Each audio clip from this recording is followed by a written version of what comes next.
mga negosyo, this is Coach Don, your business and life coach. And maybe you're wondering, Don, paano nga ba magsimula magnegosyo? And if you were to ask me right now, and ask a lot of business owners, a lot of people will actually recommend one thing. And this one thing is something personally in-explore ko, and a lot of business owners, they explore this. Simply because, in my opinion, kung ito ang una mong gagawin bago ka mag-business, sobrang advantageous niya, sobrang dami mong magagawa, and sobrang bilis ng progress mo sa pagnenegosyo. Ito yung una mong kailangan gawin. Ang tawag ni Robert Kiyosaki dito, this is the best first step into business. Meaning, kung magnenegosyo ka, ito yung una mong kailangan matutunan and gawin. And this is simple, get into the world of sales. Or matuto ka magbenta. And maybe you're wondering right now, Don, seryoso ba yan? Kailangan ba talaga matuto ko magbenta? Hindi naman ako salesperson. and maybe for people here, we're telling Don, you know what? I'm not a salesperson. Hindi ako salesy. That's not for me.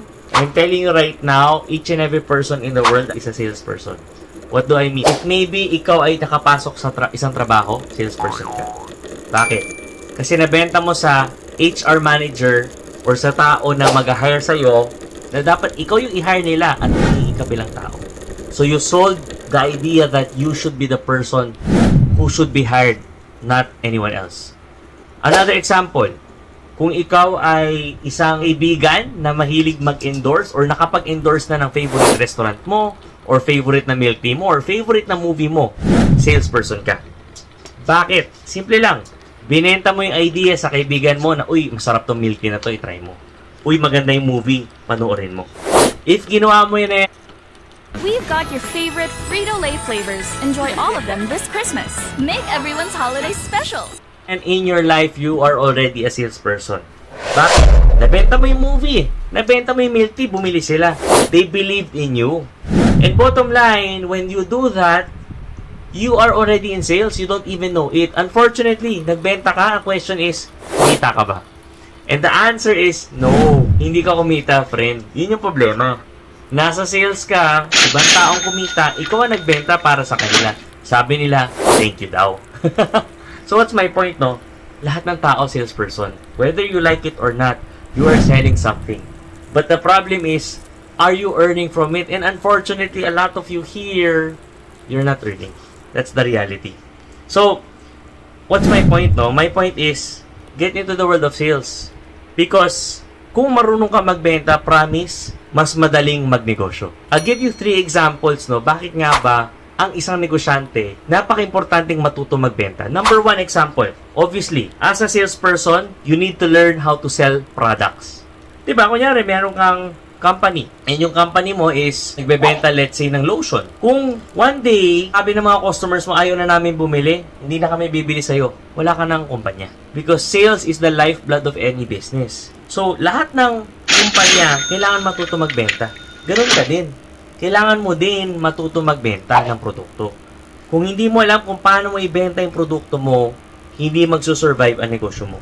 Kunyari, merong Starbucks, di ba? Yung Starbucks na yan, kung walang sales yan bukas, sooner or later magsasarado yan. Bakit? Kasi wala na silang benta, wala silang sales, and hindi sila magsusurvive ng walang benta. So, number 1 is product, because if you are a business owner and you don't even know how to sell your product, then your business will fail guaranteed. Number 2, you should be able to sell your vision to your employees.